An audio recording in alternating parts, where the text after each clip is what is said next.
record button. All right, now everybody will just have to excuse me just for a minute. I got to get that off my screen. And I did. And now I can go back up. I got to do one more thing. I'm sorry about this, everybody. It's just how it's got to go. Now that's got to move down. It moves over. And now we're ready to roll. Hi, everybody. So I want to remind you that at the end of this session, at the end of all these sessions, we'll have a recording so that you'll be able to watch these for, I think, a month after it's over or something like that. But anyway, we'll have a recording up. Angela will be monitoring the chat box. So if any of you want to talk or ask questions or push back or argue, use the chat box, or feel free to just open up your microphone and ask questions because, that's what news people do. So welcome, everybody. I'm glad you're here, and special thanks to all the state broadcast groups that made this available to you. I'm very thankful for them. Many of them could not do conventions and still wanted to do training, and so that's why we're doing this. And remember, we have 2 more after this. So this is part 2 of our storytelling session. Last month, a couple of weeks ago, we talked some about the elements of writing to video, the power of natural sound, and so on. We're going to dive deeper today. This is a concept that I came up with a number of years ago, and for me, it works really well. And you may want a piece of this, but you may want to adopt your own version of it, and that's fine too. But I think that to tell any story, you can link that story to one of these motivators and find a larger audience for it. So any story you do, if, for example, you were doing a story on vaccine mandates and the new OSHA rule that came out this morning, what does the OSHA rule have to do with? Well, it has to do with money for sure. Right? If you don't go get the mandatory vaccine that your employer will require of you, you'll lose your job. Or if you have to pay for your tests, as it appears you would have to if you didn't want to get vaccinated, that's a money issue, right? For businesses, it's a money issue. How will I keep track of all of this? And how many workers will I lose? And so on. It's a money issue. So the story told through money rather than regulation, I think, is a much more compelling story. Family obviously is a big part of the COVID story.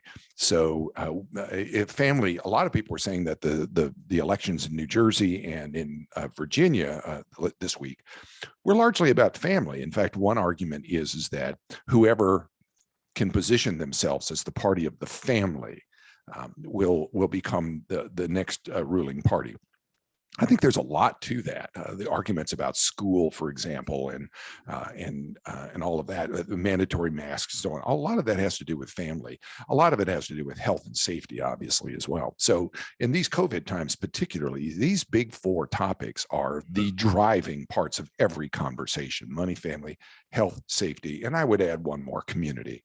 So I think these are the main motivators that drive voters, but they certainly drive viewers as well.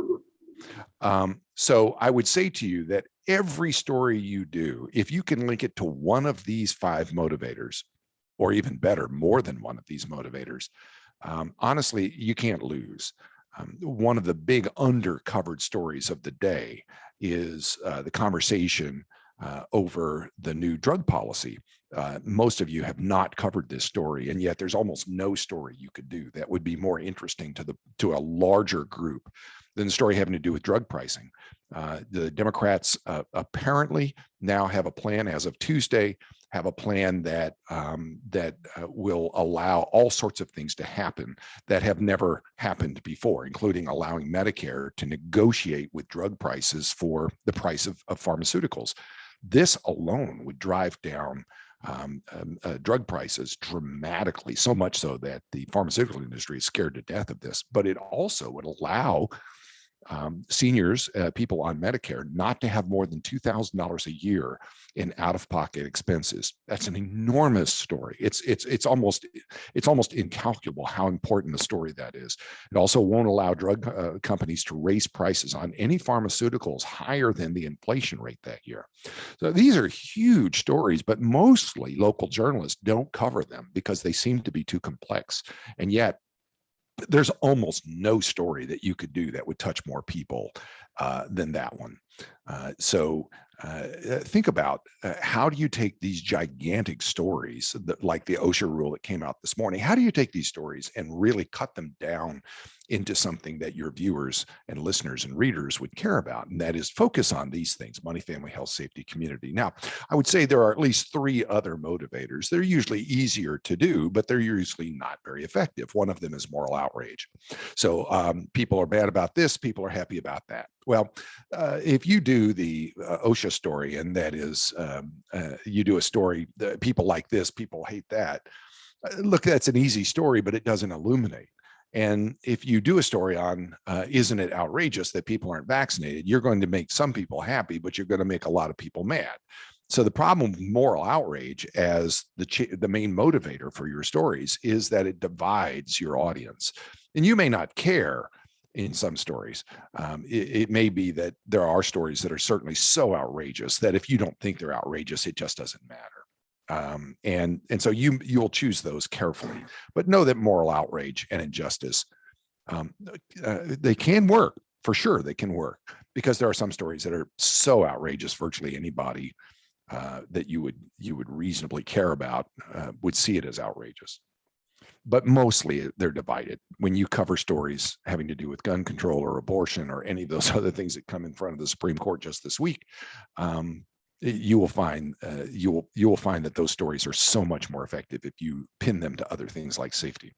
Curiosity is what I would call the coolness factor. And there are such pieces of video, for example, that are just so interesting that even though they're not important, they are interesting. I would say be careful with these. Mostly, you are not the first to use them. You're very seldom the first to get your hands on them. People have already seen them and they don't have very much currency. Same thing with popular culture. It moves so fast. It's very difficult for journalists to get glommed onto them. So I think these big 8 motivators: money, health, family, safety, community, are the big 5. And then the 3 others are useful, but not as useful and not as reliable. So when you think about any story, ask yourself, what does this have to do with money? What does this have to do with family, health, safety, community? And when you look back at the 2 big contentious elections of the week in both New Jersey and in Virginia, the arguments were all about money, family, health, safety, community. They were all about those things. I mean, what's the argument today in Congress that Nancy Pelosi was talking about 15 minutes ago? Family leave. Well, what is the family leave issue? Well, it's about family. It's about money. It's about the health of the child and health of the mother. I mean, the whole family leave story is more than moral outrage. It's these other motivators as well. And all I'm saying is that when you touch those other motivators, you're going to touch a much larger audience.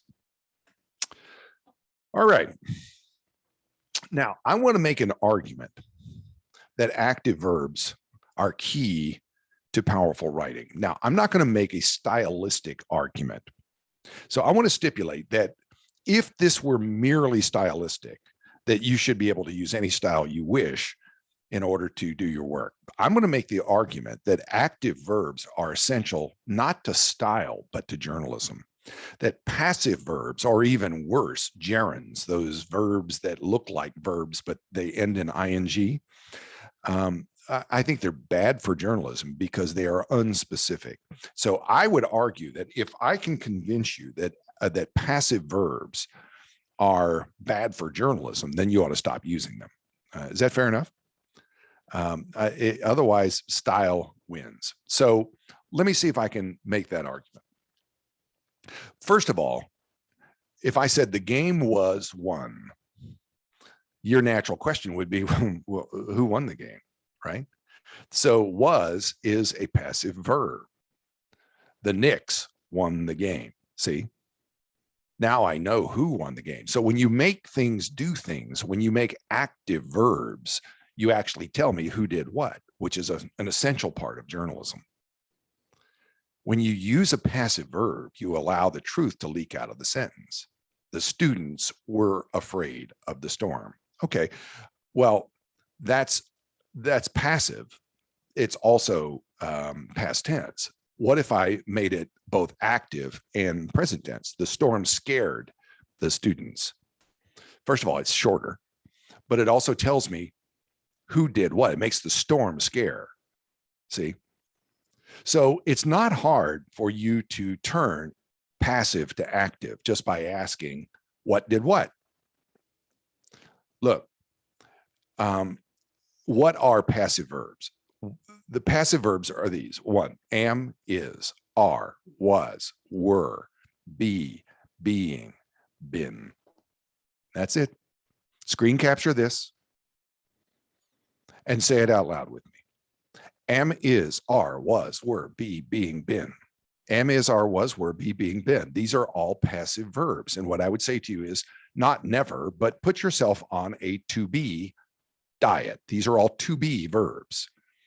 And because they are to be verbs, they are derivations of the verb phrase to be, it means that they are indeed passive.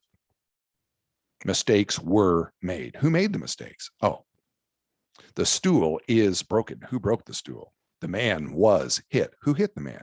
Police hit the man. See? I'm arguing that when you use these, the body was found. If you don't know who found the body, I understand why you're going to say the body was found. I want you to recognize the reason you're using a passive verb is because you don't know what you should know in order to report the story. You use passive verbs mostly when you don't know. Passive verbs allow the truth to leak out of the sentence. Passive verbs are bad for journalism. Active verbs are good for journalism. Active verbs strengthen journalism because they give me more information. Questions about this? I know your anchors are constantly rewriting your copy and so on and inserting passive verbs. It's one of the great annoyances of producers everywhere or reporters who write their leads. Use active verbs. Look at all these words, and when you use one, just say, wait, is there a better way to say this? There is a better way to say this. Say this better. See the difference here? Instead of, is there a better way to say this? There is a better way to say this. I'm using is. No, say this better. See what happens? All right. There's a difference between details and telling details. A telling detail is a detail that tells me something that I needed to know. And we get so caught up on detail. I actually saw a story the other day, yesterday, at a television station that I'm doing some coaching for, and they had all kinds of details in this story about the street name and the street number and all sorts of things, but none of them had to do with the arson crime that I'm clearly looking at. Focus on the telling details, on the things that I actually needed to know. You wouldn't, if you were saying that you were going to come to this seminar today and that you really liked talking about storytelling, you probably wouldn't say, Al Tompkins, who wears blue shirts and correspondence jackets, that's actually what it's called, is going to be teaching today, unless that was a telling detail. If that was something that was important.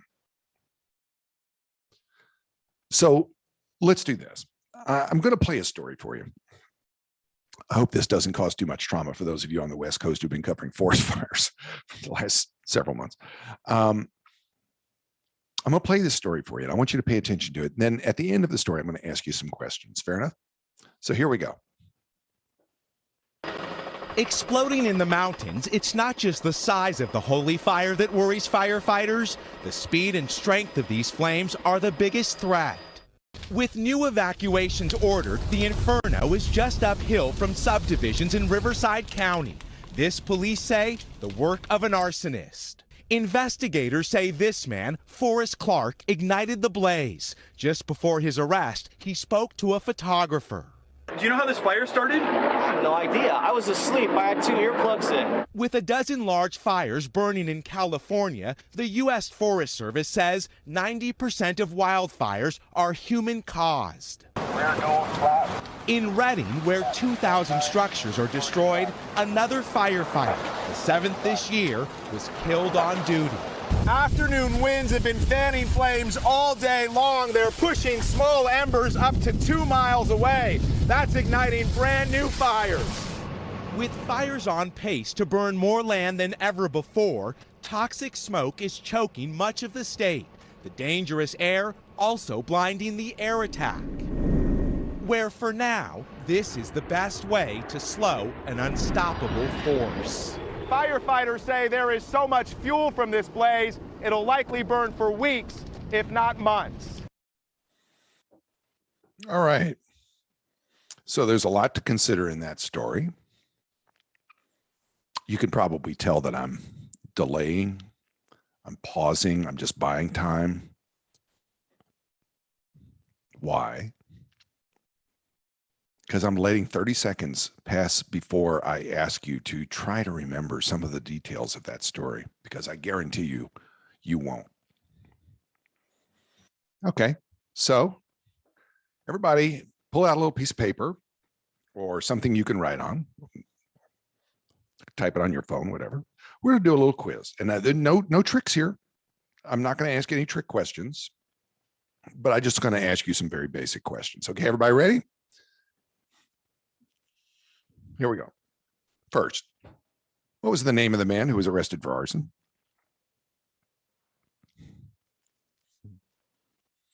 By the way, do I have any assignment editors in this group? Any of you assignment editors, flip on your microphone.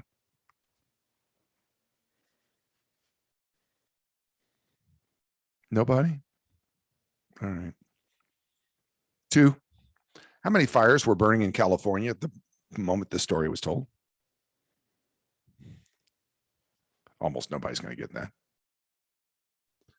What percentage of the fires were human caused? Almost everybody's going to get this right. And I'll tell you in a moment why that is. There's a reason that you remember or don't remember all of these things. You're going to learn from it. 4, how many structures were burned? And virtually nobody will get that either. Some people will get this one. How many firefighters have died this year? It was on the bottom of the screen, almost the entire story. It's a good lesson as to how few people actually read the lower thirds. How are you feeling about this? Angela, are they saying anything in the chat? How are you feeling about this? Nothing in the chat. Okay, so everybody get ready to type your answers in the chat. Okay, everybody get your fingers ready, open up the chat, get ready to answer. Here we go. How many, type in a number real quick. Of these 5 questions, how many do you think you got right? I want you to predict. Angela, tell me. 2, 1, lots of 1, 0, 3. 4, 3. Okay, and remember, you didn't have anything else to do.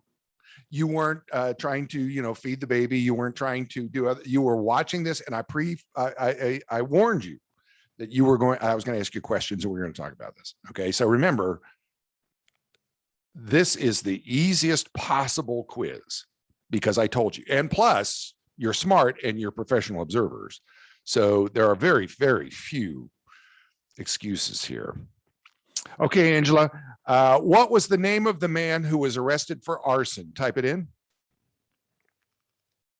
Oh, by the way, let me give you a quick bonus question. What was the reporter talking about when he had to move out of the way of the flames? What was the reporter talking about when he had to move out of the way of the flames? Okay, what was the name of the man who was arrested for arson? Somebody flip on your microphone if you know the answer. Forrest Clark. Forrest Clark is right. For one of you who knew Forrest Clark, how did you remember that name? The irony. Yeah, the irony of it being a forest fire, right? Right. Yeah. Are you a reporter, photographer, producer? What are you? KTAL, we have assignment editors, reporters, all of us are in here. It was a producer who knew it right off, though. It's always the producer or the assignment editor. It's fascinating to me. I mean, I've done this with a lot of people over the years, and I got to tell you that when I put up a story like this and it comes to a unique name like this, The assignment editor, for whatever reason, the assignment editors are the ones who know that answer. And it's just some interesting way that they're wired up. I don't understand it, but I appreciate it. All right. How many fires were burning in California at the time of this story? Somebody flip on your microphone if you know. 7. 7. Nope. Nope. 12 large fires. 12. Why is this so difficult for you to know? Because they didn't say 12. They said dozen. When the eye and the ear are in competition, the eye wins. You will not hear unless you visually represent it. Numbers are very difficult for people to take in. You have to visually represent it, which explains why all of you get the next one right. What percent of them are human caused? 90. Yeah, all of you know this. Virtually everybody got that right. Why? Because it was a big honking graphic on the screen, and there was nothing competing with it. They told me exactly what was on the screen, 90%. So how many fires were burning? 12. Very few, if any of you got that right. 90%, virtually all of you got that right. What about the next one? How many structures were burned? Almost none of you will get this one either. Anybody know? 2,000. Thank you. What is your position? Anchor. Oh, the rare anchor who's paying attention here. Very well done. So structures were burned almost 2,000. Why is that one so difficult? Because it's the third in a series of numbers that were not connected to a face, a name, or an emotion. So while we do have, the rare anchor who's really, clued in on this, and thank God for them. Mostly we're not paying attention to those kinds of details. How many firefighters have died this year? That was the bottom of the screen, almost the whole story. 7. 7. Yeah, 7 is right. Again, because there are so many numbers in this story that have no real connection to us emotionally, most of us don't get it right. All right. So what was the reporter talking about when he had to move out of the way of the flames?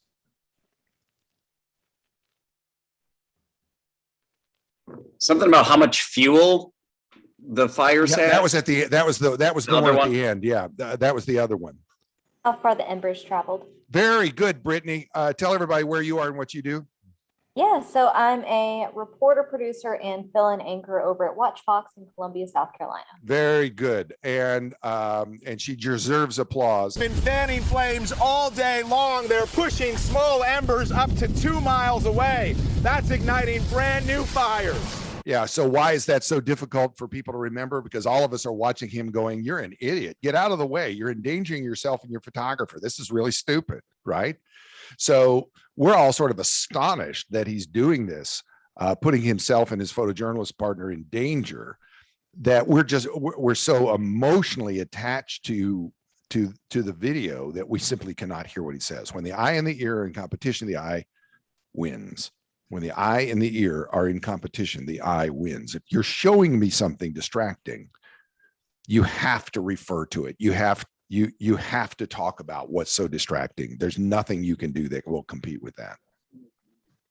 All right. So quickly type in how many of these 6 you got right. So, well, let's do 5. Out of the first 5, how many? What are you doing? The over dramatic stand-up days are over. I'm sorry, Daniel, go ahead. I'm sorry, I missed somebody was saying something, I missed it. Type in how many you got right. Angela, how did that do? 3, 4, 2. Did anybody get 5? 5 out of 5? Not in the chat. There's a 4. Oh, who got a 4? That's the MMUR, the news station. Okay, so somebody in that group got 4. That's pretty good. And did they get the bonus question right as well? KTAL was the station, and also one more person, Jessica Babula, she got 4. Oh, but nobody got 5. And isn't that interesting that even as professional observers watching something like this, the most basic questions you can't answer, and we assume the viewers are at home hanging on our every word, They're just not. So what do we learn here? When you use these details from all over the place, when you use these details that are not connected with essential learning, then people simply just can't consume them. And it's important for you to understand that. All right. So I'm a little obsessed about this. So I just want to tell you what we're going to learn now. How to make your writing sound like Morgan Freeman's narration. It sounds funny, but it's really an important writing lesson. In the next 5 minutes, I'm going to make all of you better writers by doing a very simple little exercise that will honestly, I'm not kidding, honestly change the way you write. And I want to tell you quickly how I came to this. So my wife came home one day and she said, "Hey, we're going to the movies." She didn't say, "Do you want to go?" "We're going to the movies." "Okay, where are we going?" She said, "We're going to go see that penguin movie." I said, "I don't want to see a penguin movie." She says, "Well, we're going." And she said, "It's not really a penguin movie. It's a love story." Oh, that's great. So we went to see this movie called March of the Penguins. And I don't know, it must have been 20 years ago. And I was there reluctantly, but in the first 90 seconds, I scrounged around, got a piece of paper and a pencil and started taking notes, because what I was hearing was, for me, a breakthrough.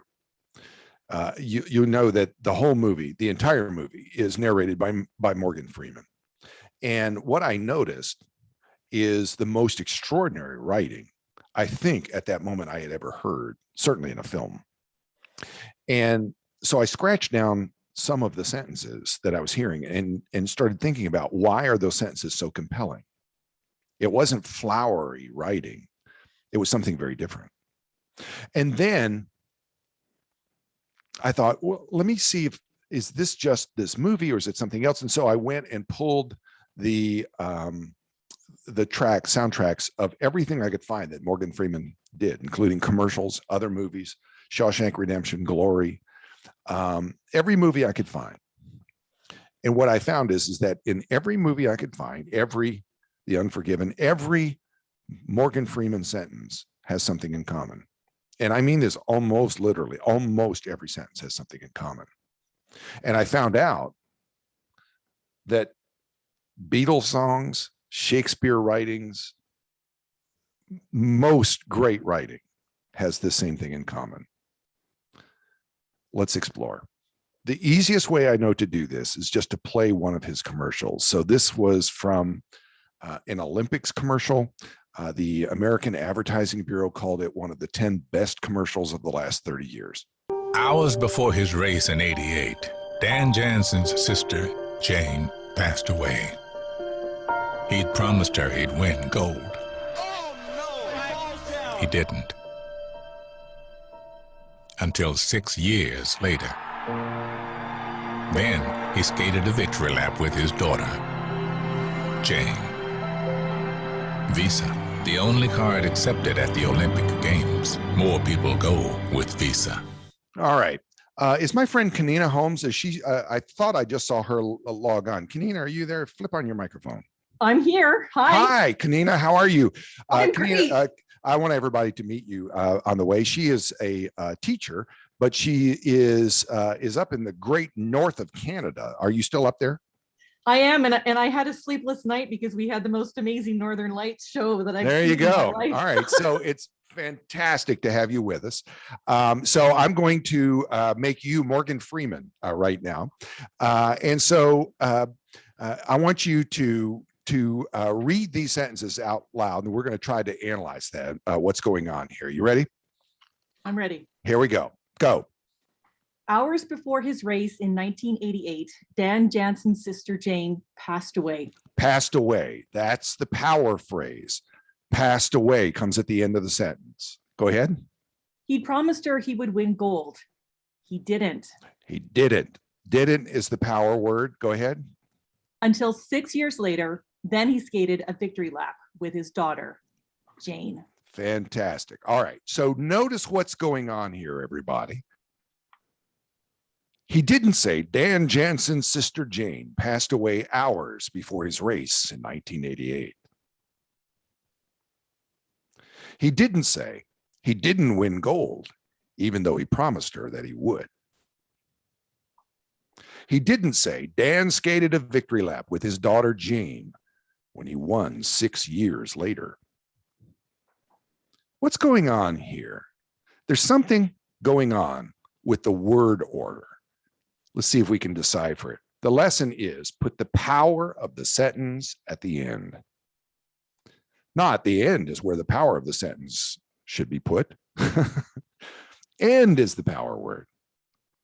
Put the power of the sentence at the end. Look, think of it like this: 2, 3, 1. The second most powerful word goes at the beginning. Context goes in the middle. Power word at the end. Every time. No kidding. Every time. The power word is at the end. Second most powerful word is at the front. Context goes in the middle. Frankly, my dear, I don't give a damn. I don't give a damn, my dear, frankly, right? So the power word always goes at the end. And every Morgan Freeman sentence you hear, you will now notice that the power word always goes at the end. I don't know whether he rewrites it or whether writers just know that for him. But Shakespeare did the same thing. Remember, Shakespeare wrote theatrical plays. It was a couple of centuries before they figured out it was literature. Why did he put power words at the end?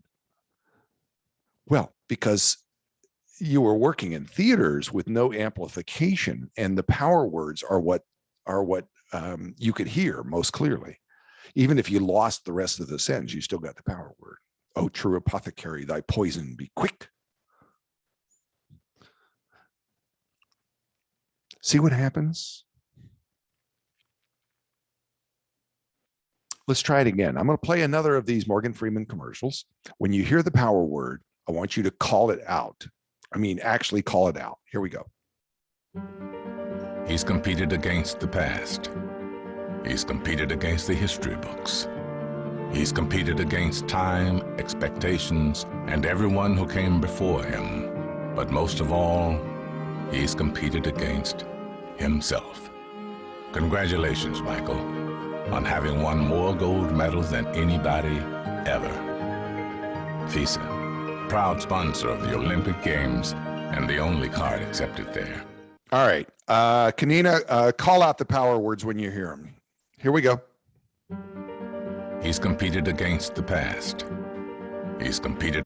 Are you there? I'm Competed here. against. Okay, here we go. Call them out loud. He's competed against the past. Past. Pass. He's competed against the history books. History books. History He's books. competed against time, expectations, and everyone who came before him. But most of all, he's competed against himself. Himself. Congratulations, Michael, on having won more gold medals than anybody ever. Ever. See what's happening here? The power words always go at the end. Always? Yeah, except in breaking news. In breaking news, you will still write in the inverted pyramid style. A tornado destroyed the east side of town. Not the east side of town is what the tornado destroyed, right? So in breaking news, you'll still write the inverted pyramid style, even for sentences. That's when you will violate the 2-3-1 numbering. What questions do you have about this? All right, let's just try one real quick. I'm gonna give you a sentence. I want to be sure that you understand this. So let me give you a sentence, and I want you to number it and change it. Who will be my volunteer?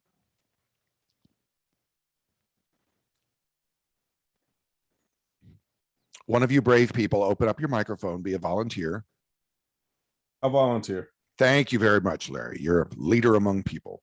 All right, so write down this sentence that came from an Atlanta Journal-Constitution article about a beluga whale that died at the aquarium. You ready? The sentence said, the crowd gathered and knelt around the 12-foot long carcass.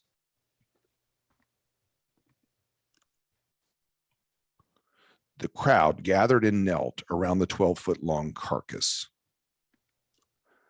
All right, Larry, what's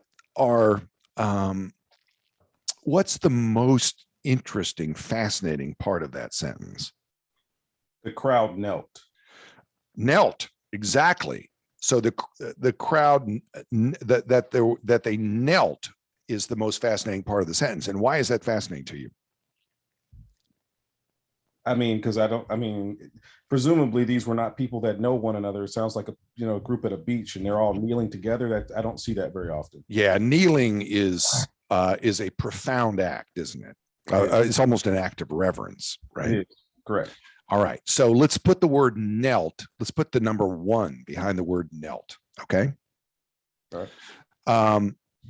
Now, you said the crowd gathered is also part of that very interesting thing. Let's give that 2. The crowd gathered is the number 2.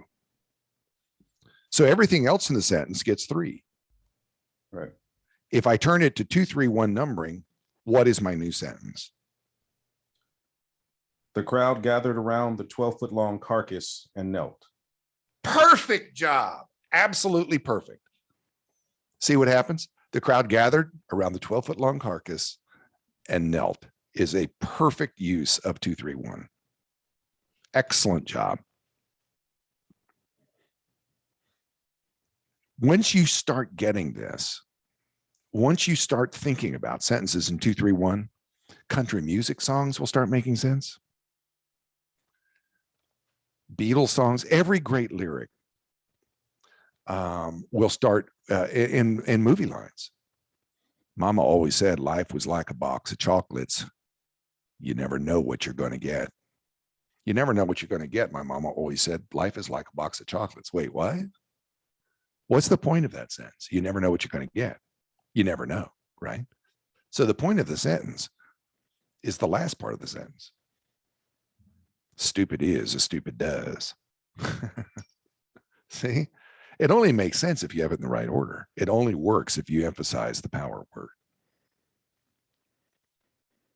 The reason that power words work is because they make you feel, not just know. You'll always remember what you feel longer than what you know.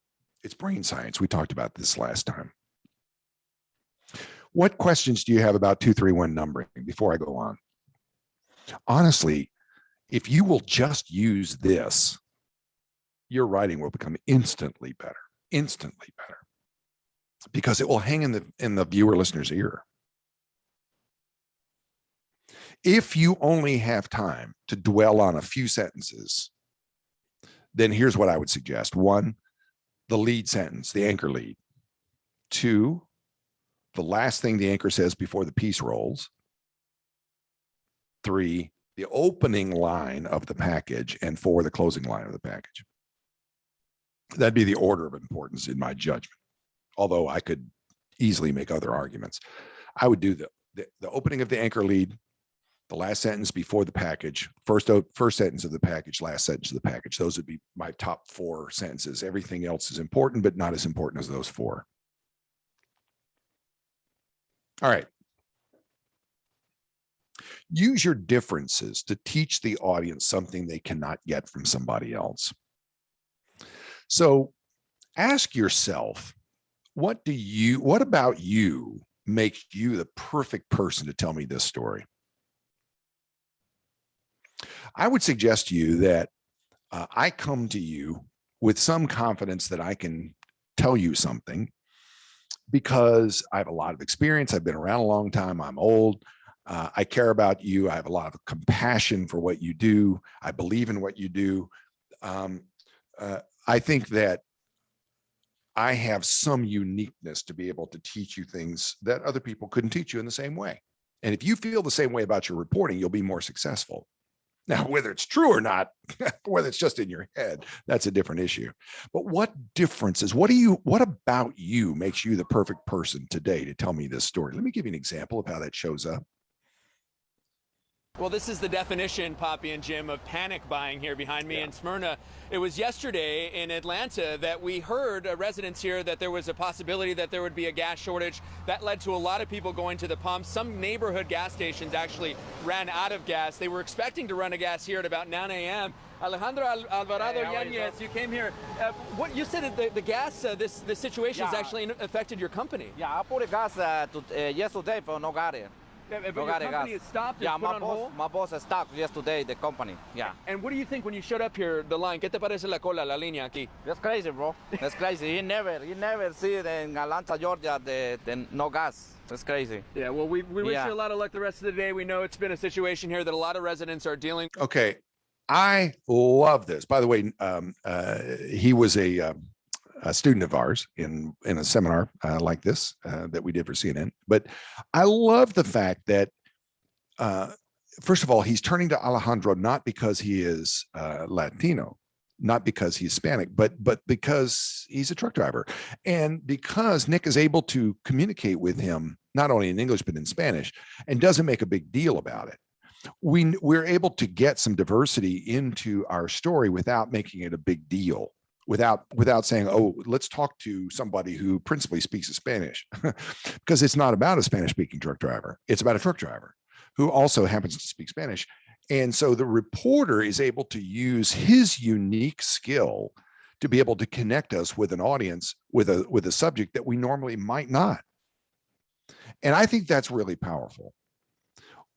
I think it's really powerful. But what I love most about this, and I've talked about this with Nick, what I love most about this is that he doesn't make a big deal about it.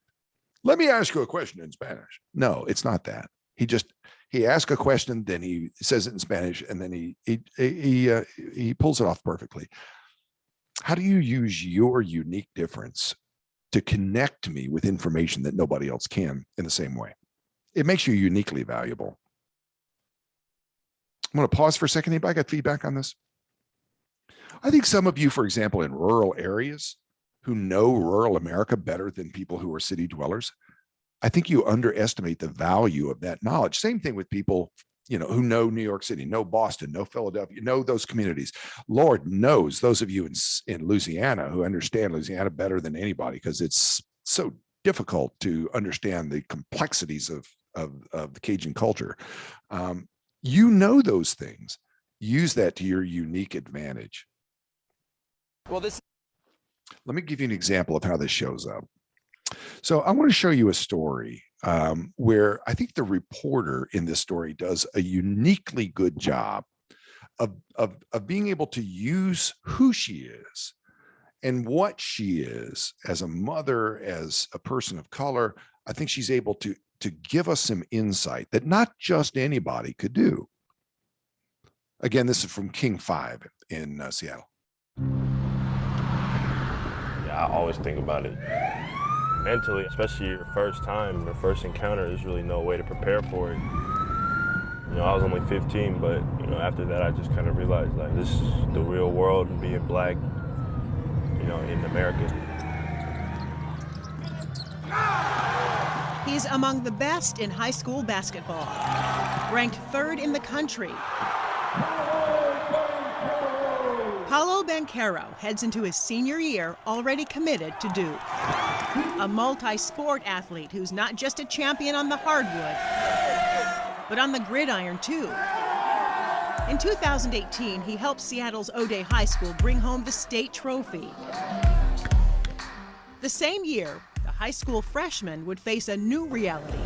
As an African-American teen, his fame and popularity offered no shield during his first encounter with police. It was pretty kind of sudden. He just came up to the window and, had his gun out, told us not to move. It happened here at the White River Amphitheater in Auburn. Paulo and his friend were attending their first ever concert, Chris Brown. And as they were cruising the parking lot getting ready to head home, they say King County deputies targeted their car. I was on my phone just sitting in the passenger seat. I remember, just dropping my phone. In the police report, the King County Sheriff's deputy wrote the vehicle was likely stolen, which it was not, and initiated a felony stop. The deputy approached the car with his gun drawn, pointed right at the kids. We asked the officer over and over, actually, why he had his gun out, just because we were so confused. While police ordered his buddy out, forced him against the car, and handcuffed him, Paulo was organizing his own strategy on what to do. Just don't make any sudden movements. He was remembering the talk with his mother. Don't run. Like one of the main things, don't run. Just keep your hands where, they can see him. Paulo's mom warned, even coached her son on what to do if he was ever stopped by police before he could even drive. Now, if you're white, this might be hard to believe, but it's the reality for families of color. It's the talk we have with our kids to keep them safe. It's not a conversation that you and I can't have. We have to have that it is tantamount to their survival. The Stanford Open Policing Project found Washington State Patrol troopers during a traffic stop are far more likely to search blacks, Hispanics, and especially Native Americans than whites. America then painted this picture of the black person, especially the black male, that he's a threat. Eldridge Rickasner of Bellevue is a former NBA player and UW Hall of Famer. Eldridge Rickasner for 3. And just like with Paulo, star athlete status has not protected him from police stopping him repeatedly. Being black in America, it's a challenge and it's stressful. I'm tired. I'm tired of turning on the TV seeing unarmed black men just getting shot down like animals. Eldridge and his wife Karen are the parents of 4, 3 girls, and Manny, their only boy. For a black person, when your son turns 16, you got to have that talk, and it's heartbreaking. We're talking about an organization that's supposed to protect and serve, but we're teaching our kids how they got to act a certain way so they don't end up dead. And that's horrifying. Eldridge told us since Manny's learning to drive, he was about to give him the talk. We asked if we could tag along. He agreed. But you don't say anything until they ask you something. And I want you to keep your hands either where I have my hands at right here on the steering wheel or on the dashboard so they can see them at all times. Then he tells him he has rights. If you ever get pulled over by a police officer and you don't think that they're being fair for you, you have a right to call 911. And Eldridge reminds him to use his best manners. Just make sure you have your hands visible where you can see them and that you're being real respectful. Yes, officer, no officer, when they ask you a question and when you answer. All right, buddy, bud, we're gonna let you jump in the driver's seat. Come on. And you also have a right to video the police officer. If you feel like it's a situation where he's asking you to step out of the vehicle because he wants to get confrontational, you just say, no, sir, I'm calling 911 and I'm asking for another officer. Especially with the recent high-profile events, Manny says he's taking the talk to heart. I see people on the news, black people, black men, getting killed for no reason, and I don't want to be like them.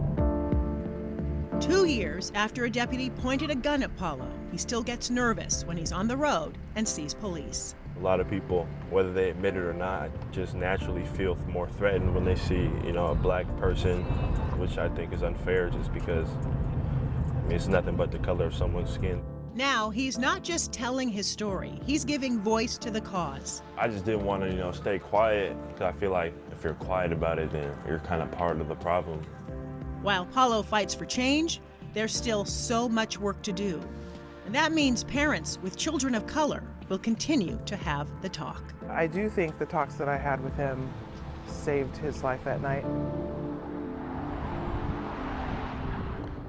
All right, I'm going to stop just for a second. Let's get some feedback on this. First, Angela, is there anything in the chat that I need to know about? And give me some feedback on this story.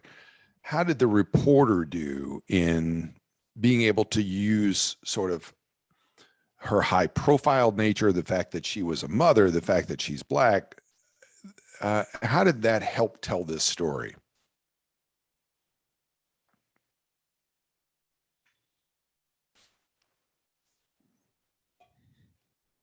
Come on, talk to me, guys.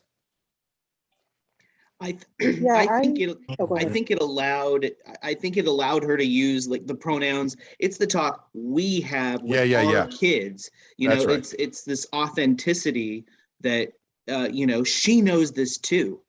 Yeah. That's right, Jason. That's exactly right. You get this feeling without it. It's not about her. She doesn't make the story about her, but you get the feeling she really does know what she's talking about here, right? It's subtle. It's subtle. It's not look at me TV, but it is. I know this story, right? Yeah. Thanks, Jason. Somebody else? I think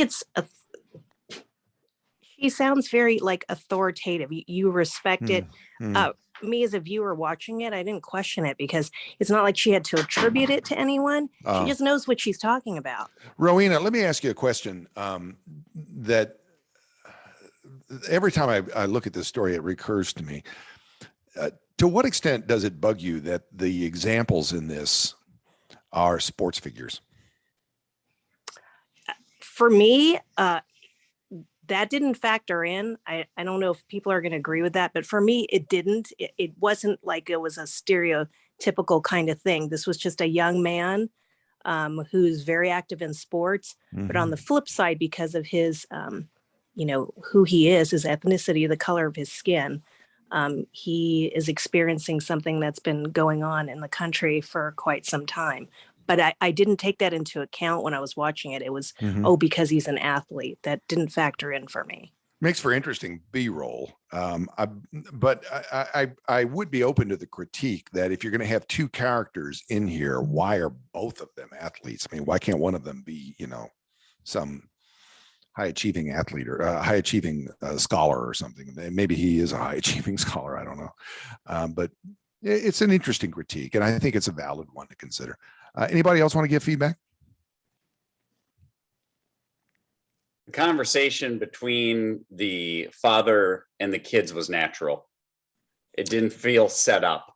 Oh, interesting. It was pretty organized. It was probably more punctuated than most of these conversations would be, but he's also a public person and somebody that's used to being in the spotlight. So maybe there was a little performance in this, but yeah, I'm with you. I could easily hear him teaching his son these things. Yeah, for sure. Anybody else? I guess from my perspective, like that's the part that seems staged. I mean, because from my experience, that wasn't a conversation Dad has with me in the car driving along. And did Dad have that conversation with you at all, Larry? Absolutely, repeatedly, and oftentimes in situations where something had happened, right, or it was at more urgency, or watching what's happened on TV. That was a trigger for a lot of it. You see something and TV goes off. Come here, let's talk. That kind of thing. So that seemed real, very scripted to me. That part of it. It was unemotional, and I think I get your point that probably when that conversation happens, most often it's pretty animated. See, Larry, that's exactly what I'm talking about. Remember, I told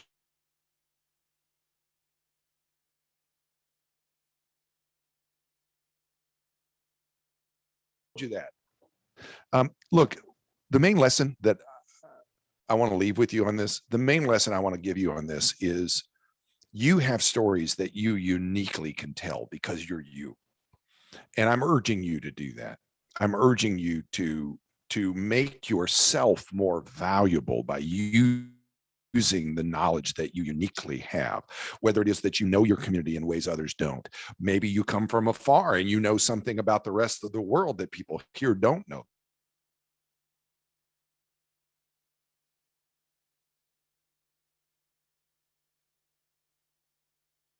That works too. Or seen blizzards. She never worn a winter coat, literally never worn a winter coat when she went there.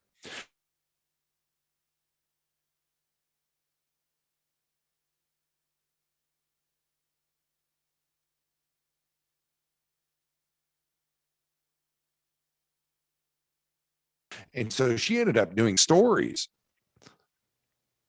You're so mean. Love that. All right. By the way, I'm anticipating that some of you probably have to go save the world and leave us, and I understand that. We'll go for probably another 20 minutes thereabouts, just trying to help you. We may be trying to be too fair. This may be sounding a little weird coming from a Poynter guy because we teach ethics and all that stuff, but I want to try to make the point. My concern is that you are trying so hard to sound like you're fair that you've gone overboard. You're being too fair. In my judgment, you have no journalistic obligation to give voice to blatantly false information. In my judgment, even if you do give voice to blatantly false information, you have an obligation to surround it with truth. Now, I've told you I get hate mail virtually every day. I just got one a few minutes ago from a guy who's mad because I was pointing out that the quarterback for Green Bay Packers, Aaron Rodgers, lied about having been COVID vaccinated. He blatantly misled people. And so he's all mad about that. And I said, well, here's the thing. I understand that you like Aaron Rodgers, and I understand you're a Packers fan. But the fact is he lied. And I don't have to be nice about that just to make you happy or to make anybody happy. The fact is he lied. And I think it's fine to call him a liar because he lied. You don't have any obligation to give voice to that. Let me give you an example as to how this shows up. The Atlanta native is skeptical of the vaccines, thanks in large part due to the legacy of the unethical Tuskegee study in which Black men with syphilis were deliberately not treated.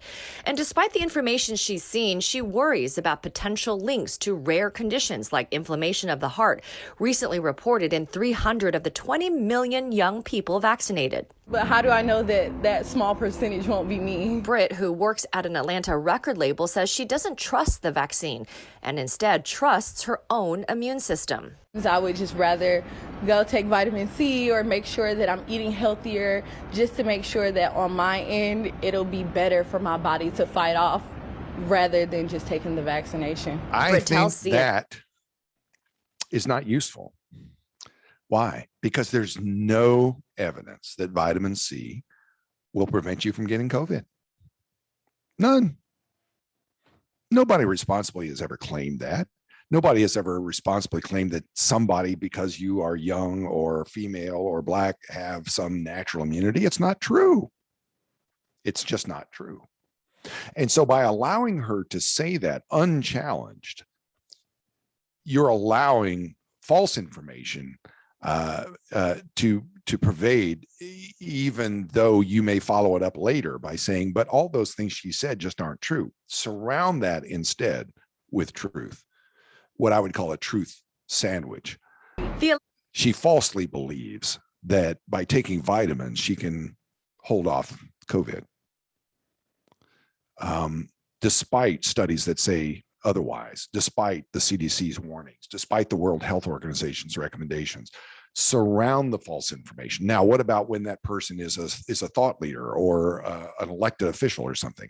Yeah, I understand you could give them voice because of their position and because they're an influencer, but I still am recommending that you surround the false information with true information. Psychologists call it the liar's dividend. When you repeat the lie in order to correct it, what is left in most people's head is the lie. You tend to remember what you hear first. I just want you to be thoughtful about this. In the pursuit of trying to be fair, I think we've been too fair. False equivalency is not journalism. All right, embrace complexity.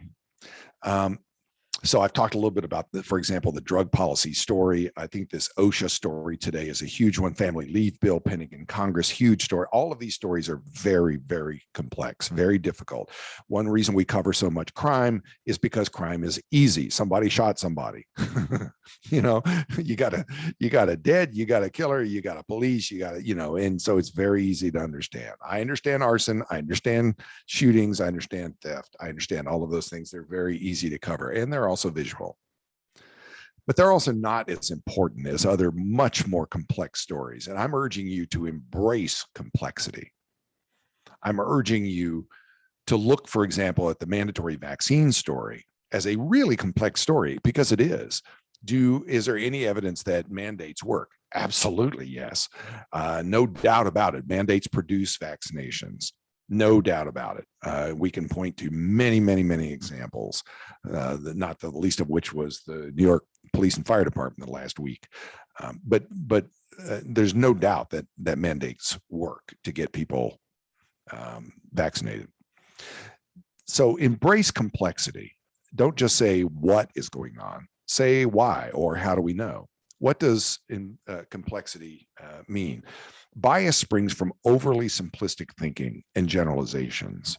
If I were to ask you what's wrong with the economy, why is inflation so rising so much faster than it did a year ago or 2 years ago? You might have one or two answers. Well, it's the supply chain. It's Biden. The problem is that most issues that are worth covering are not simplistic answers.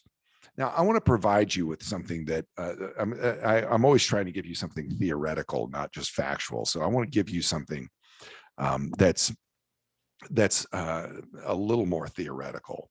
This is something called the Dunning-Kruger effect. See if you can work this into a lunchtime conversation with somebody. That sounds a lot like the Dunning-Kruger effect. Let me tell you about that. The Dunning-Kruger effect works like this.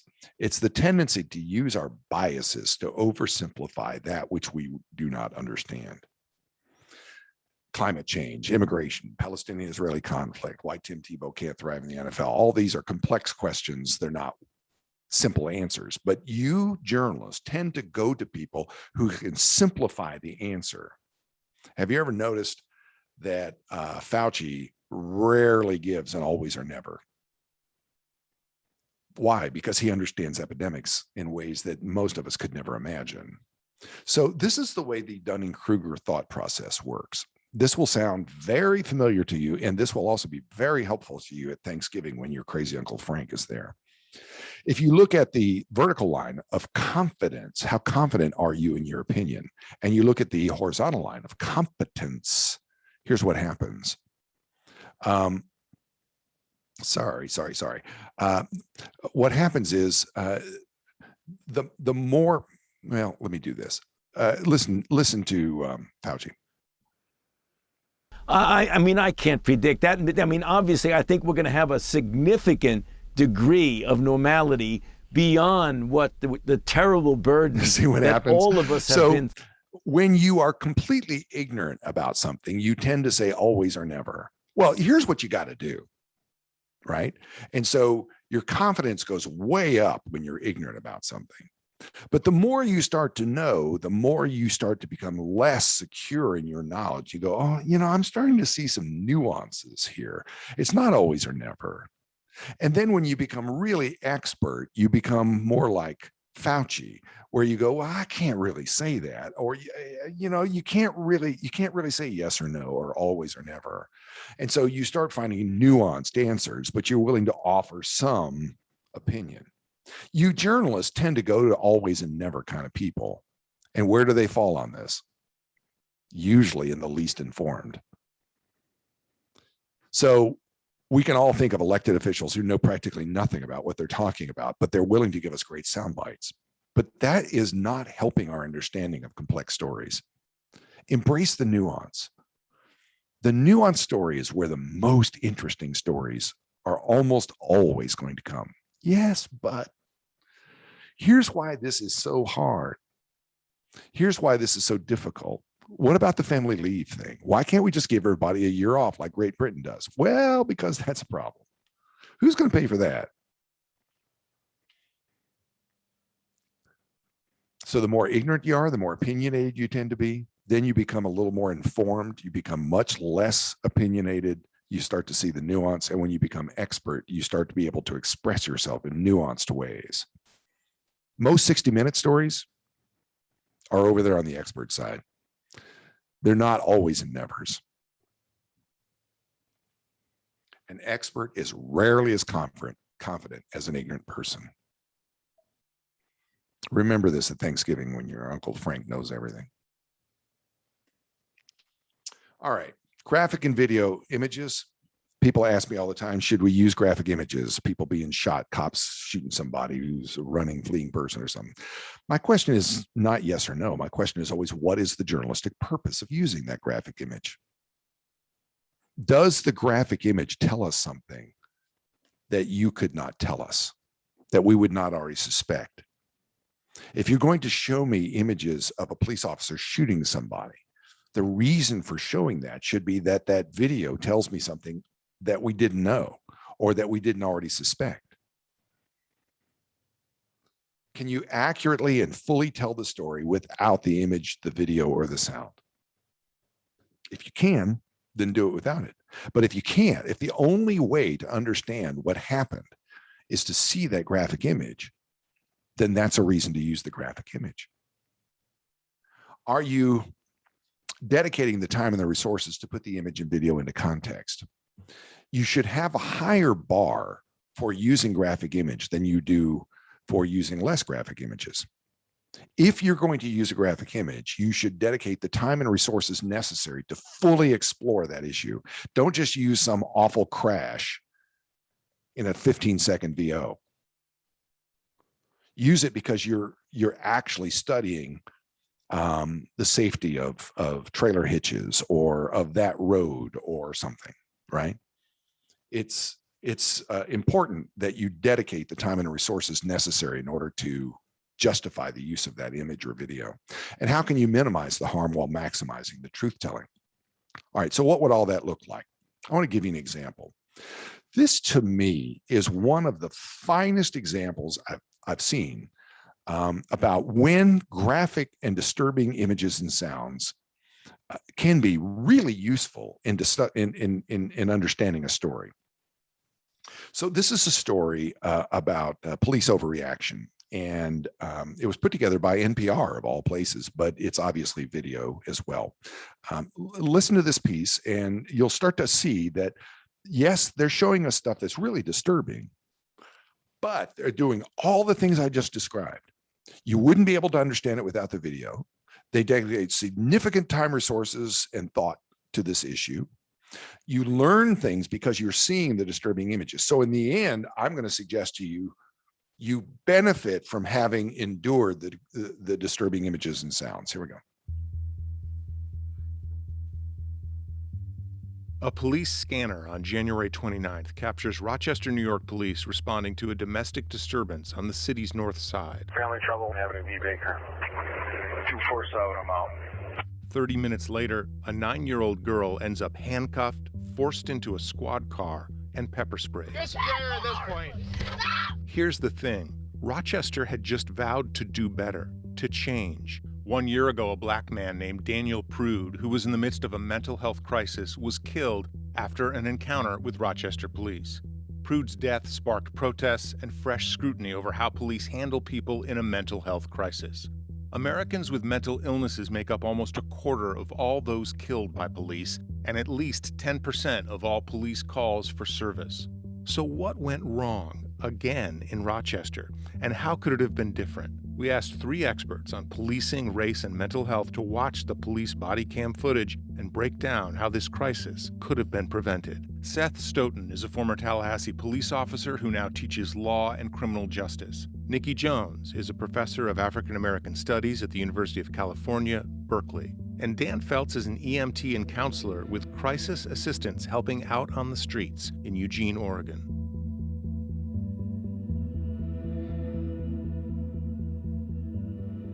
This is body cam footage from the first officer on scene, Adam Bradstreet. Stop. No! Stop. The first thing we do is introduce ourselves and let folks know who we are and also why we're there. Just, hey, my name's Dan. We're a crisis intervention team, part of public safety. We're just here to make sure that you're doing okay.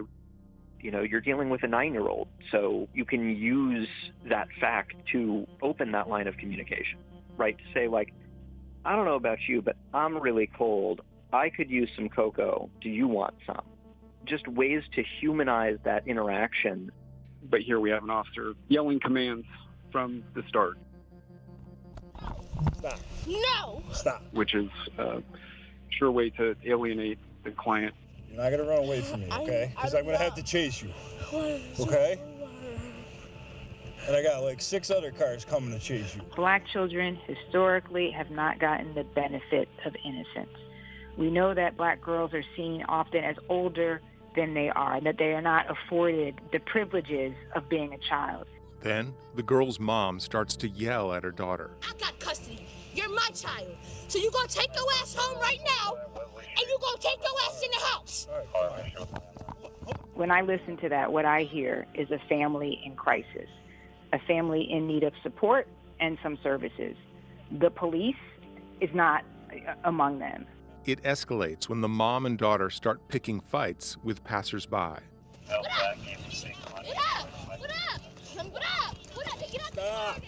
This is not the officer's fault in the sense that, it's not the officer escalating here, but the officer has to control the pace of the scene. The officer has the opportunity to maybe slow it down.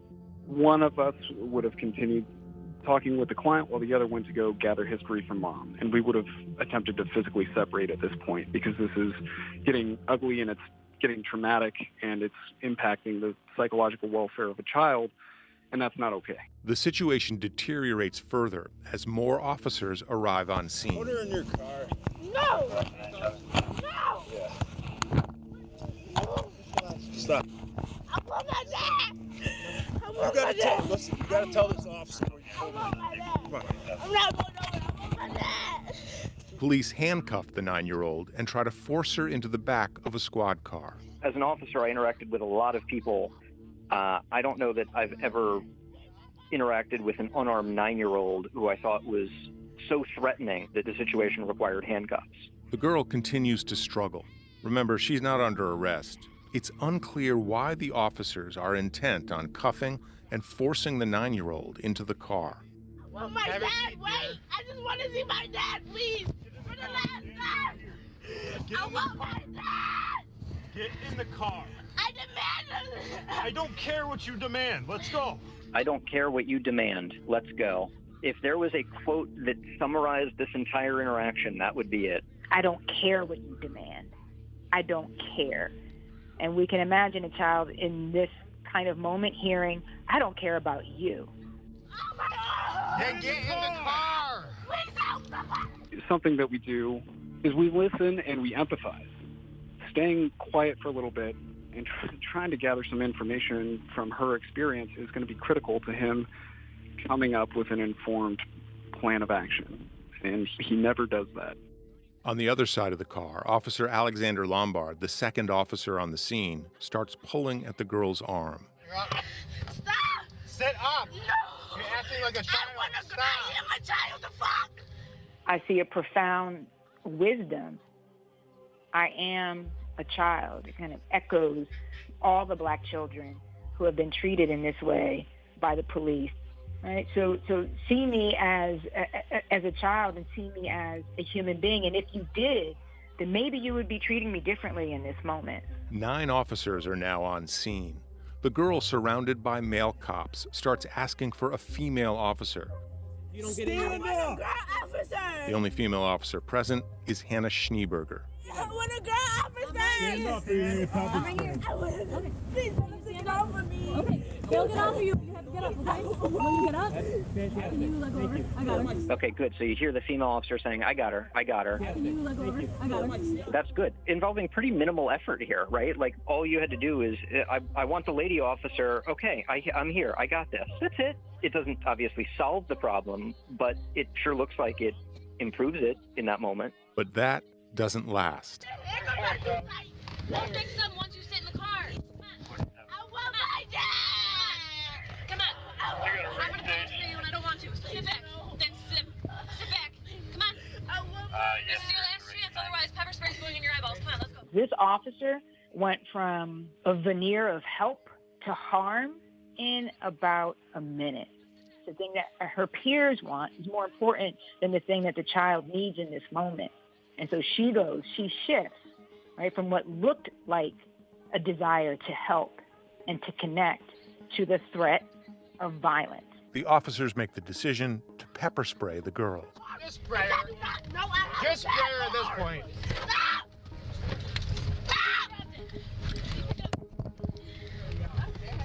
Dear. Stop!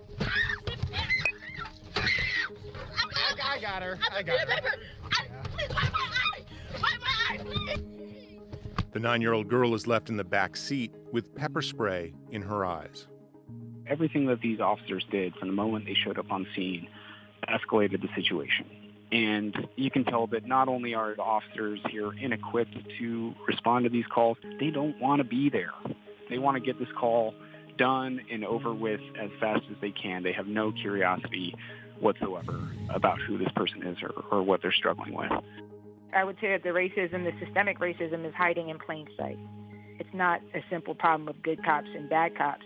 It is how policing operates as an institution and its inability to address people in crisis in this way, in the way that we need. It would not surprise me at all if the instructors across the country use this video as a how not to interact with individuals in mental health crisis. Rochester's mayor and police department declined NPR's interview requests. The 4 officers involved are currently suspended with pay. All right.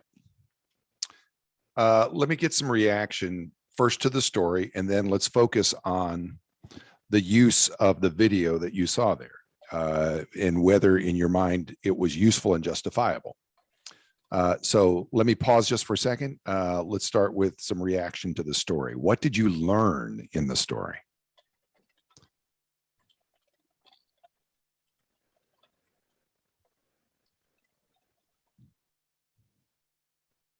Rochester hasn't learned much from their last experience. Well, that seems clear. As you're watching the story as a journalist, what did the journalist do well in this story?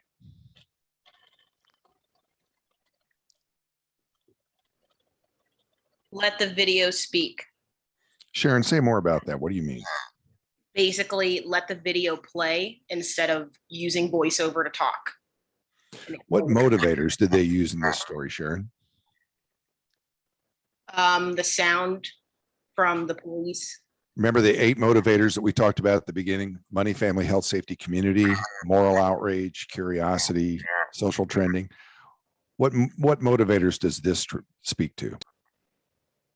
I would say outrage and then curiosity. Yeah, well, it's better than that, though, isn't it? Outrage, certainly some people would see this as outrageous. In fact, I would say most people would see this as outrageous. I suppose that there would be some argument that, look, police are making a lawful order and the parent added to the problem and so on. But there's a safety issue here. There's a family issue here, right? There's a community issue here. Curiosity is the least of our concerns. I mean, it's interesting video, but it's way more than interesting. And it's probably to most people outrageous.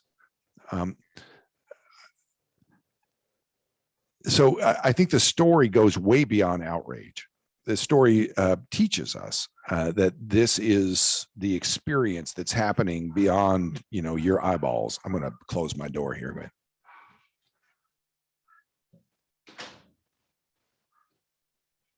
Sorry about that. What else would you say the reporter does well in this story?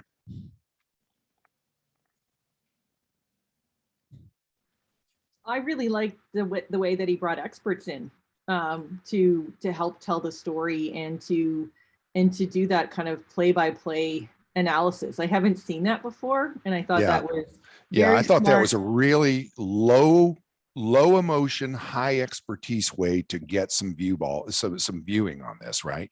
Go frame by frame by frame as they did to explain what you are not seeing or what you are seeing that's going badly. It's almost like having a play-by-play coach going through a game tape with you. You start to see the nuances, what's going well, what's going badly. Yeah. What else? I think too that by doing that, he also really helped the pace of the story. Like this story would have felt a lot different if it had just played in real time, but it actually allowed us to absorb what was going on in a different way, which I thought was really effective. Right. They teach us. It's more than broadcasting. It's teaching, isn't it? This story very much is a teaching story. Anybody else? Is there anything they did? Is there anybody who would argue that the video is too much? that that you would not use it. It's just too difficult. Would anybody argue that?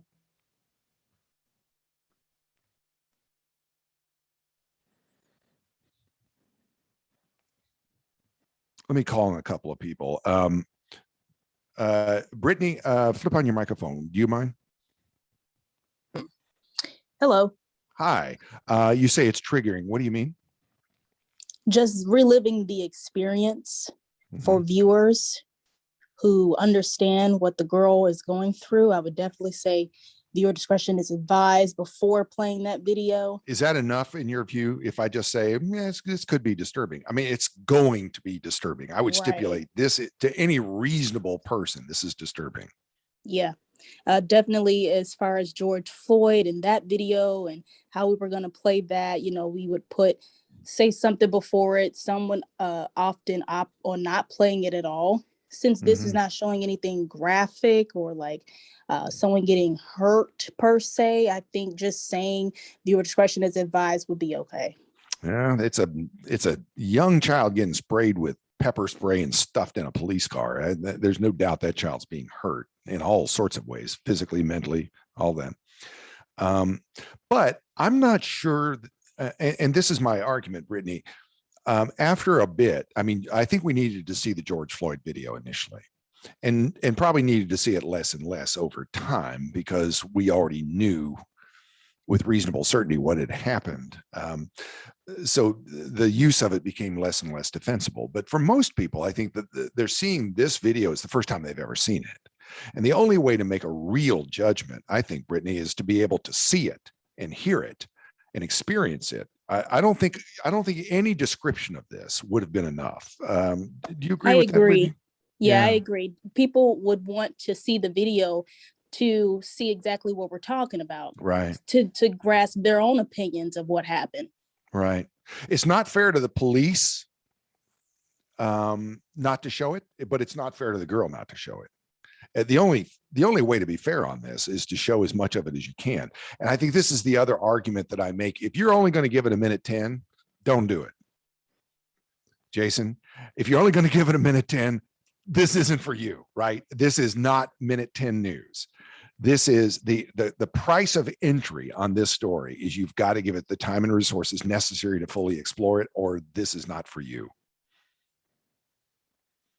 And I think that's one of the mistakes we make is we think that brevity is the answer to all things. And I don't think that's the case. Brevity can be respectful use of the viewer's time for sure.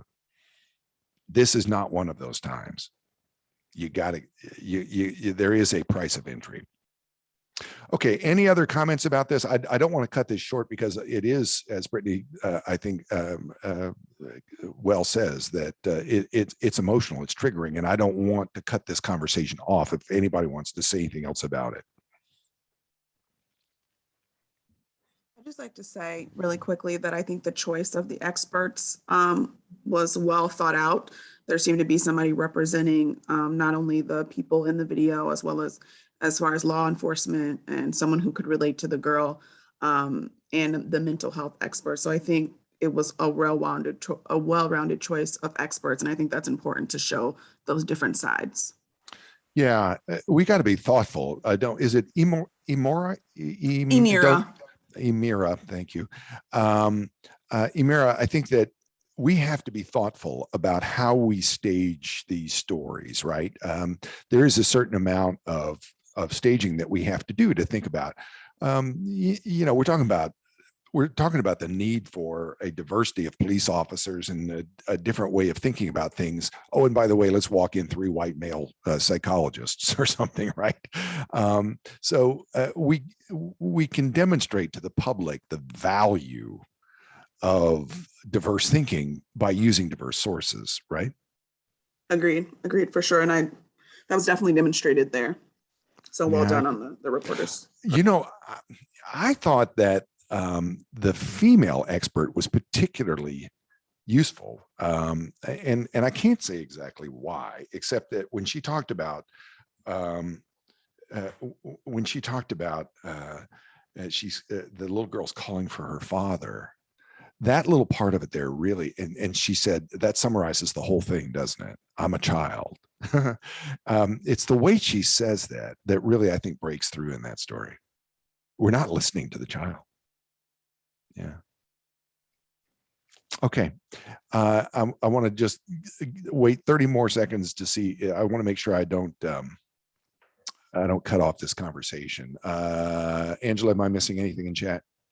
Was there any response from the actual police in the incident? Because I'm sure, at the end, we'll usually say, we reached out for comment. They have yet They to did. get back to us. Okay. Yeah, they did. And eventually, of course, this became a really big deal in Rochester, and the mayor had to respond and all sorts of things. I mean, it was a major issue. It was in January of this year. But it became a very, very big issue there. Widely a big conversation. All right. So what have we learned? We've talked about the need for active voice. Am, is, are, was, were, be, being, been. These are all passive verb phrases. I'm making the argument that it's not a stylistic argument, it's a journalistic argument. I think that we do have some tendency to be too fair. And I don't think you have a journalistic obligation to give voice to people who don't know what they're talking about, and to people who are promoting false information, to give that to them unchallenged. Thanks, Rowena. I also want to say to you that when you do give information like that, surround it with truth. Remember 231 numbering. It will immediately make your writing and storytelling more memorable, because you'll put power words at the end. Try to use your unique differences to make your reporting more useful. Think about what it is that you bring to the storytelling that makes your version of the storytelling so valuable. So we covered a lot. Again, in part 2, remember, all of this stuff is going to be recorded and made available to you. Angela will send a note to everybody, to all the state broadcast groups, as soon as it's ready, be in 24 hours or something like that, probably. And also, the other 2 segments that we've done are already available. So we did one on covering suicide. We did the other writing and storytelling session, and now this one. So that's 3. On December 4th, we have another session coming up where we're going to talk about the value of critical thinking and covering disinformation. So we have a session still coming up in December and in January, and all of you are welcome to be here with us and share this time with us. It's just wonderful for you to be with us. Thank you to Beth Bobbitt at TAB and all of you state broadcasting groups for joining us and for allowing your members to be a part of this. I'll hang out for a few more minutes if anybody has other questions you want to ask. But I know that you have to go on and save the world here. Angela? Bob Gould had a question earlier that we didn't get to. I don't know, Bob, if you wanted to flip on your mic, but I can. Yeah. Hey, Bob. Bob's up at Michigan State University. Bob and Kanina, both educators here, 2 great examples of journalism educators who are still learning, constantly learning, and as a result of that are terrific teachers. Hey, Bob. Hey, Al. Yeah, I just, you talked about, the fact about not giving the equivalent sides or whatever. And I was just, I had to laugh about this whole thing that happened in Dallas yesterday with JFK Jr. coming, All right, so let's rewind just for a second. Some people, not very many, QAnoners showed up in Dallas hoping and expecting JFK Jr. to come back from the dead and deliver the news that Donald Trump was still the president. Do I have that about right? Yeah, and then that JFK Jr. would be that Trump would give up the presidency to JFK Jr. or something like that. Is that right? Yeah. So anyway, but there was some media coverage of that. And I don't know that I would have given it any coverage. The group was so small, and they're QAnoners. They're absolute nuts, and they weren't causing any disturbance. I don't know that I would have covered it. Yeah, I mean, it's an interesting. It's strange. The whole thing is strange, frankly, and you wonder what is going on with these people. I mean, we happened to catch it on an evening tabloid show, so of course it's going to have coverage there. Interviewing these people about how It's not only that, but like Robin Williams is still alive, and some of these other people. So it's kind of a crackpot thing. But I was curious. Not only that, but let's face it, it's harmful, right? Right. Well, that's what I'm getting at here. It's harmful. It's harmful to the public, but it's also harmful to the family. Yes, they're a famous family, but they're still people. And I just think it's net harmful. And I don't think we ought to be in that business. Yeah. Now, if you want to go and watch and observe them and make sure they, don't make a suicide pact and kill each other, that's one reason to go. But I just don't think it's news. And I don't think we ought to be giving voice to that. Even if we're saying that they're a bunch of nuts, I still don't think we ought to be doing that. Yeah, it'll be interesting to see how I mean, my wife was driving yesterday and actually saw a flag that said Trump JFK Jr. 2022 or 2024. And there are places in our markets here where it's very very conservative, and there's a lot of so I'm just kind of curious to see if any of this will gain any traction, where you almost you want to avoid it, but then it's what point do you not avoid it if and when it becomes more of an issue? Let me give you an example of such a story, that I was personally involved with, and I'm going to make up a date, but it's pretty close to true. It was around 1986 or 87, something. It was someplace in there. There was a guy named Ivan Browning. You can actually look up his name. You can Google his name. Ivan Browning was a guy who started predicting that the New Madrid earthquake zone was going to come alive on a certain date, and that there would be a catastrophic earthquake, and that it would be enormously damaging. The previous catastrophic earthquake on the New Madrid fault zone was so big that it opened up what became a real foot lake in eastern Tennessee. So people started getting really freaked out about this, and they were starting to buy earthquake insurance, which they should have had already. But there was actually a big plan that people were going to gather up in New Madrid and experience the earthquake together, I guess. But people were really getting freaked out about it, and I ended up doing a big project called "I've Been Lying" about Ivan Browning. Where we revealed that Ivan Browning was not a seismologist. He was an entomologist, and he had actually, his thesis was about the lifespan of cockroaches. And he had nothing to do with expertise. No prediction he ever made was right. And what he had done is marketed himself as a consultant to people who were buying and selling gold and silver. And so the run, there was a reason that people wanted that kind of information.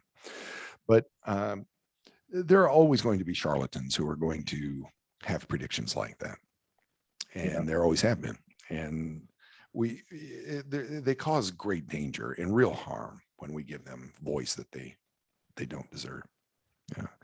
Angela, you want to go ahead and flip off the recording on this one? That'd be fun. Anybody else?